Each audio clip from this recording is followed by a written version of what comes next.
Corona virus का खतरा पूरी तरह अभी गया नहीं था कि एक और नया वायरस एडिनो वायरस आ गया है, जो लगातार अपने पैर पसार रहा है। लगातार बच्चों में इसका जो खतरा है वो बनता जा रहा है और बच्चों की जानें भी जा रही हैं। तो इस पर हम चर्चा करेंगे, बताएंगे क्या है एडिनो वायरस। आपके साथ हूँ मैं Shubham Tiwari, chief editor star मोहर न्यूज़, और हमारे साथ इस पूरी बात पर चर्चा करेंगे। हमारे साथ मौजूद हैं डॉक्टर मनोज सिंह जी, जिनके बारे में मैं थोड़ी सी आपको जानकारी दे दूं। मनोज सिंह जी पिछले 30 वर्षों से लगातार प्रैक्टिस कर रहे हैं और होम्योपैथिक चिकित्सा जगत में इनका अपना एक नाम है। इनके पिताजी स्वर्गीय आरवी सिंह जी बड़े डॉक्टर थे और उनका भी एक अपना नाम था। तो इस पर हम चर्चा करेंगे। पहले हम पूछेंगे डॉक्टर साहब, आपका पहले तो हमारे स्टार मोहर न्यूज़ में बहुत बहुत स्वागत है। सभी दर्शकों को जो ये प्रोग्राम देख रहे हैं, बल्कि आपको भी बोलिए। एडिनो वायरस का जो खतरा लगातार बढ़ता जा रहा है, कुछ दिन पहले सुना था, अब जाने भी जा रही है बच्चों की। तो पहले तो हम ये पूछना चाहेंगे, एडिनो वायरस है क्या? एडिनो वायरस बाकी वायरस की तरह एक नॉर्मल वायरस, और ऐसा बात नहीं कि पहली बार हो रहा है। This is the small virus, group of virus जो अपने रेस्पिरेटरी ट्रैक्ट पे अटैक करता है ना। और ये मोस्टली विंटर में, और विंटर जब खत्म होता है और जब स्प्रिंग चालू होता है उस समय ये प्रॉब्लम होती है ना। मेन इसका जो कारण है, और इसका जो अटैक ये अपने एडेनोइड्स रेस्पिरेटरी ट्रैक्ट पे नाक से होते हुए, गले से होते हुए लंग्स तक चला जाता है।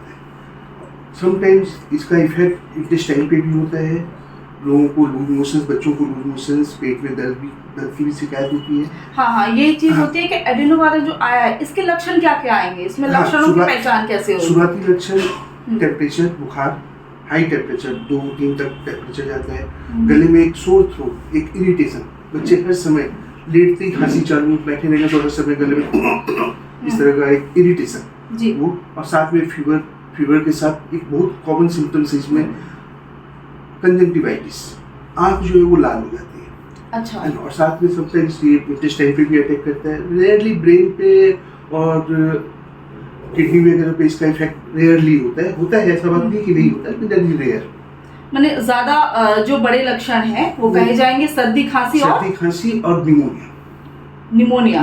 लास्ट में जब ये गले से होके लंग्स में जाता है, फिर ये निमोनिया, ब्रोंकाइटिस जैसे लक्षण से वो डेवलप करते हैं। जैसे कि आपने बड़े लक्षणों को बताया जिसे समझ सकें दर्शक। इसके बाद आता है कि जो बुखार है वो इसमें हाई होता है, फीवर जो हाई होता है। तो ये टेम्परेचर कितने से कितने तक जाएगा जब घबराने की बात है? नहीं तो घबराने की बात नहीं है। इसको आप थोड़ा सा ये वायरस है और पैनिक का कोई दरकार नहीं है, पैनिक करने का दरकार ही नहीं है। अगर आप इमीडिएट वेरी फर्स्ट डे से, जब बच्चे में तकलीफ होती है, आप उसको अगर ट्रीटमेंट देते हो एक अच्छे डॉक्टर को दिखा के, डॉक्टर की सलाह से। सबसे बड़ी प्रॉब्लम क्या है आज के दिन में, लोग सब खुद ही डॉक्टर बने हुए हैं। मतलब कुछ भी होता है तुरंत गले में खिचखिच हुआ, एजिथ्रल खा लिए, है ना, थोड़ा सा भी सर्दी हुआ कोई एंटीबायोटिक ले लिए, जबकि एंटीबायोटिक का वायरस पे कोई इफेक्ट नहीं है। Actually virus is a different, bacterial infection होता है तो आप एंटीबायोटिक खाते हो तो वो काम करता है जी, है ना। और लोग इतना ज़्यादा कोविड के बाद से लोग हर घर में डॉक्टर बने और इतना लोग एंटीबायोटिक का सेवन कर रहे हैं, जिसके कारण उनका खुद का इम्यून सिस्टम खराब हो रहा है, जिसके कारण ये जो वायरस है आज के दिन में और ज़्यादा लोगों पे प्रभाव दिखा है। क्योंकि आपका खुद का इम्यून सिस्टम इतना वीक हो गया है और चलते फिरते आप एंटीबायोटिक खा लेते हो जी। वो कभी भी कोई भी एंटीबायोटिक वगैरह लेना बिना डॉक्टर की सलाह के नहीं लेना चाहिए। देखिए, एक तो बात रही कि फीवर हाई होता है और एंटीबायोटिक जल्दी नहीं लेनी है। तो एंटीबायोटिक नहीं लेनी है और बुखार को काबू भी करना है। तो कितने बुखार पे आप क्या पैरासीटामोल ले सकते हैं? कितने बुखार होने के बाद? अगर मान लो 99 प्लस होता है जी, 99 प्लस या 100 बुखार अगर होता है, मैक्सिमम 100 होने के बाद तो पैरासीटामोल ले ही लेना चाहिए। और साथ में कुछ एंटी एलर्जिक वगैरह, इवन आप होम्योपैथिक ट्रीटमेंट आप ट्राई कर सकते हो। There are so many good medicines for adenovirus and viral infection के लिए जी जी। तो मेन जो लक्षण है, लक्षण को कंट्रोल करना है, पैनिक करने की कोई आवश्यकता नहीं है। कितने दिनों तक डॉक्टर इसको बुखार को हमको वेट करना है कि ये जैसे 1 दिन है, 2 दिन है, 3 दिन, जैसे नॉर्मल वायरल रहता है, तब तक आपको कम से कम पैनिक नहीं होना है? एडिनो वायरस का इंक्यूबेशन पीरियड जो है शुरुआती 2-3 दिन से लेके 15 दिन तक, 2 से 3 हफ्ते तक ये रह जाता है। तो डिपेंड करता है पेशेंट के सिम्टम्स पे। अगर टेम्परेचर 1-2 दिन में कम हो गया तो पैनिक का कोई दरकार नहीं है। इन केस अगर टेम्परेचर 1 से 2 दिन में अगर हाई टेम्परेचर कम नहीं होता है तो आपको उस पर एक्शन लेना चाहिए, है ना। नहीं तो नॉर्मली पैरासिटामोल लेके और नॉर्मल दवाइयों से ही ठीक हो जाता है। देखिए, दवाइयों के अलावा जैसे अभी ज़्यादा जब बहुत 1 या 2 फीवर चला जाता है तो ऐसा होता है कि बोलते हैं सर्द हो, सर पे पट्टी रखो, तो क्या इस एडिनो वायरस में ये चीज हम कर सकते हैं? हम या पेरेंट्स जितने भी लोग देख रहे हैं उनको ये बता सकते हैं? हाई टेम्परेचर में अगर पट्टी आराम से कर सकते हो, उसमें कोई दिक्कत वाली बात नहीं है ना।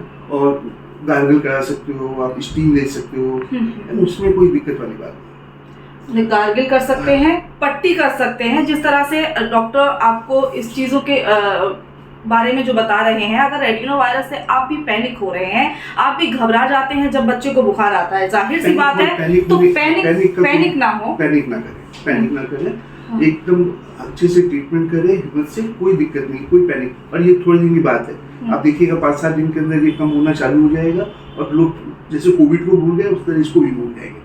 और एडिनो वायरस आज पहली बार नहीं हो रहा, पहले भी बहुत होता था, लेकिन लोग उतना ध्यान नहीं देते थे। इस बार लोगों को कोविड के बाद से लोग वायरस को ज्यादा ही जान गए।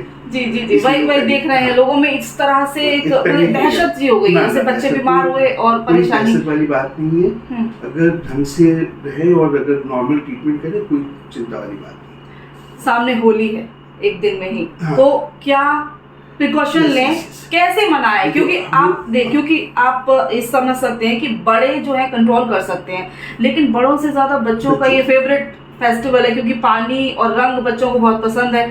तो कैसे पेरेंट्स बच्चों को बचाएं और क्या करें, क्या क्या ना करें, वो बताइए। एक्चुअली क्या है, कोई भी वायरस, खाली एडिनो वायरस का बात नहीं, वायरस जो है वो क्या ड्रॉपलेट, एयरबॉर्न, मतलब आप खांसते हो, आपके मुंह से जो ड्रॉपलेट निकलता है उससे ये इन्फेक्शन स्प्रेड होता है, ठीक है। तो कभी भी जिस तरह कोविड में लोग आइसोलेशन शब्द का यूज करते थे, सेम चीज एवरी वायरस, कोई भी वायरस होता है उसमें आइसोलेशन इज द मस्ट, है ना। अगर घर में किसी को भी खांसी, इवन अगर बड़े लोगों को भी खांसी है तो उनको खुद को आइसोलेट करना चाहिए।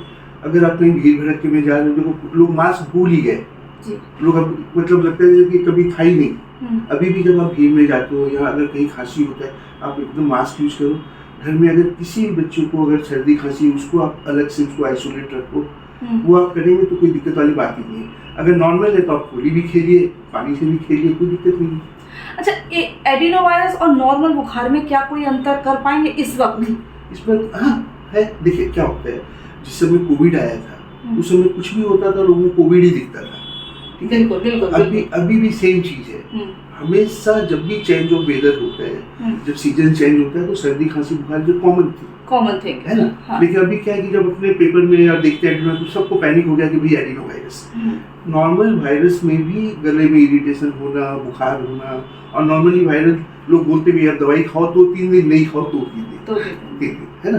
तो उसमें क्या होता है कि कोई दिक्कत वाली बात नहीं। आप 1 से 2 दिन आराम से पैरासिटामोल या और कोई दवाई लेके आप देख सकते हो घर पे। उससे अगर नहीं कुछ प्रॉब्लम सॉल्व होता है तो फिर आप अपने फिजिशियन को दिखाओ या फिर एक्शन लेने का दरकार है। अदरवाइज कोई चिंता वाली बात नहीं है। आप 2 हफ्ते बाद देखिएगा लोग भूल जाएंगे एडिनो वायरस क्या है। जी बिल्कुल, जिस तरह से हम बात कर रहे हैं डॉक्टर मनोज सिंह जी से, और उन्होंने बहुत अच्छी तरीके से ये बताया है कि पैनिक होने की ज़रूरत नहीं है। एडिनो वायरस है और ये आज नहीं पहले भी था, इसमें पैनिक नहीं होना है। बच्चों के साथ कुछ सावधानियां बरतनी है। अगर 100 के ऊपर बुखार हो रहा है तो पैरासीटामोल दीजिए और पैनिक मत होइए, पानी की पट्टी करिए, गार्गल कराइए, यही सब हमें डॉक्टर स्टीम एकदम नॉर्मल सर्दी खांसी की जो दवाई है एकदम। अगर इस तरह से रह के आप भी अपने बच्चों की केयर कर सकते हैं, खुद की केयर कर सकते हैं, तो घबराने की कोई बात नहीं है। एडिनो वायरस को लेकर जागरूकता सबसे पहला चीज, पैनिक ना करें। दूसरा, अगर घर में किसी को भी सर्दी खांसी या इस तरह के लक्षण हैं तो अपने आप को आइसोलेट करें। जहाँ भीड़ भड़कता है उसको अवॉइड करें। होली हर साल आएगा, अगर आप बीमार हैं तो इस साल का होली अवॉइड करें, अगले साल डबल खेलिएगा, बस यही बोलना है।